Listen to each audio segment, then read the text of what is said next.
어느 한 목사님이 교회는 예수 그리스도의 신부라는 제목으로 설교를 하고 계셨습니다. 설교 중에 성도님들에게 이렇게 질문했어요. 예배는 하나의 거룩한 예식입니다. 여러분은 예배가 어떤 예식과 같다고 생각하십니까? 이런 질문이었습니다. 물론 목사님은 결혼식이라는 어떤 대답을 기대하면서 질문을 한 거예요. 하나님과 만나는 기쁨의 잔치라는 의미죠. 하지만 목사님이 기대하는 대답은 빨리 나오지 않았고요. 청중들 사이에는 고요한 정막만이 흐르고 있었습니다. 그런데 교회에 나온 지 얼마 되지 않은 한 초신자 한 분이 생각하기에 이 문제가 너무 쉬운 문제라는 생각이 들었습니다. 목사님이 입고 있는 시커먼 가운, 그리고 성도들의 굳어있는 표정, 엄숙하고 삭막한 분위기, 그 초신자분은 확신을 가지고 이렇게 외쳤습니다. 장례식입니다. 설교를 듣고 있던 그 성도들 사이에 폭소가 터졌어요. 그 순간 처음으로 예배는 장례식을 면하게 되었다라고 합니다. 예식이란 너무너무 중요하죠. 예배는 근본적으로 하나님께 영광 올려드리고 하나님을 만나는 거룩한 예식입니다. 기독교에 참 많은 예식이 있어요. 입교와 세례도 이제 예식이죠. 결혼 예식과 또 장례 예식도 있습니다. 이 예식은 정해진 순서에 따라서 하나님께 마음과 정성을 다함으로 거룩한 예식이 되는 것이죠. 지금까지 제사장들이 입을 예복과 또 갖가지 장식에 대한 규례를 주셨는데, 오늘 우리가 읽은 본문에서는 제사장 임직 예식에 대한 규례가 주어집니다. 하나님의 사람을 세우는 영광스러운 예식이에요. 이 제사장 임직 예식은 7일 동안 진행되는데요, 임직식에 필요한 모든 재료들을 준비하고 또 임직 받는 그 제사장들의 몸을 씻고 또 옷을 입는 착의식, 그리고 기름 부음, 이 순서로 예식이 진행되었습니다. 실제적인 제사장 임직식은 레위기 8장에 가서 나오고요, 오늘 본문은 그 임직 예식을 어떻게 준비하고 어떻게 진행해야 하는지 그것에 대한 말씀을 주고 있는 것입니다. 먼저 제사장 임직 예식에는 숫소 1마리와 숫양 2마리를 준비해야 했습니다. 물론 이 짐승들은 모두 흠이 없는 짐승들이어야 하는데요, 이 짐승들이 왜 필요한지는 뒤에 가면 다시 언급됩니다. 그리고 예식에는 누룩이 들어가지 않은 빵이 필요했습니다. 무교병과 또 기름 섞은 무교 과자와 또 기름 바른 무교 전병을 준비해야 했어요. 이 임직식에 왜 세 종류의 빵이나 다른 종류의 빵을 준비해야 했는지는 사실 알 수가 없습니다.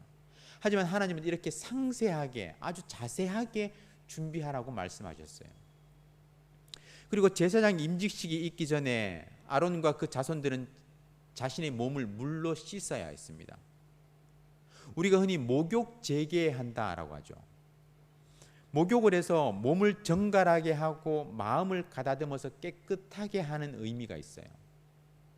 세례도 마찬가지입니다. 세례도 물로 베풀죠. 깨끗하게 씻는 의미가 있는 거예요. 더럽고 추악한 죄를 깨끗이 씻고 예수님 안에서 새 생명으로 다시 태어나는 것입니다. 물은 깨끗이 하는 정결의 의미가 있어요. 그래서 아론과 그 자손들은 거룩한 임직식에 앞서서 자신을 깨끗이 씻어야 했습니다. 하나님께 자신을 드리기 위해서 깨끗하게 씻어 구별하는 어떤 상징적인 의미가 있는 것이죠. 하나님께서 거룩하시기 때문입니다.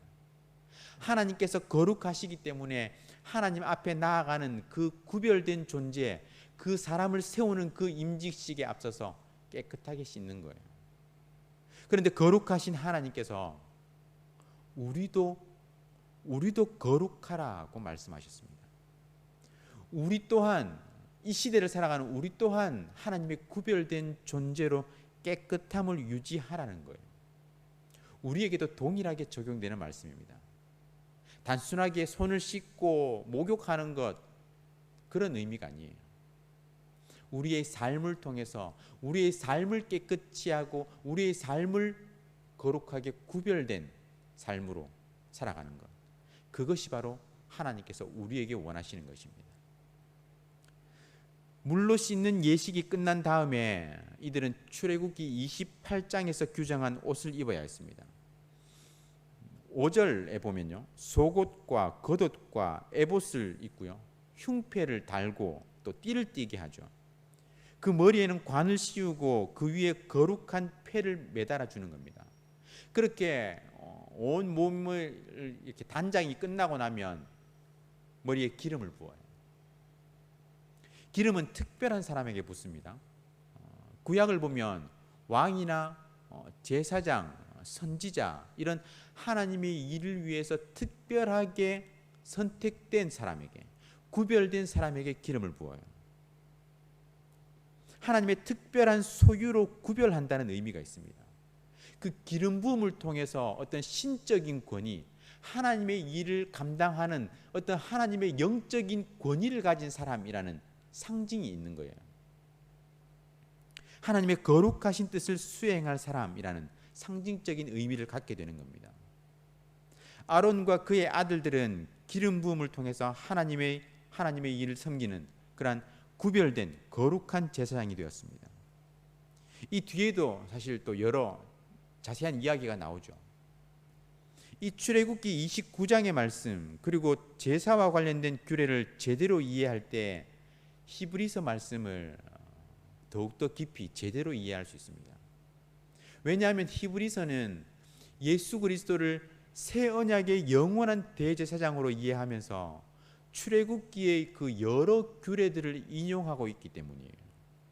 그 이해가 깊어질수록 예수님의 사역에 대한 이해 또한 깊어지는 것입니다.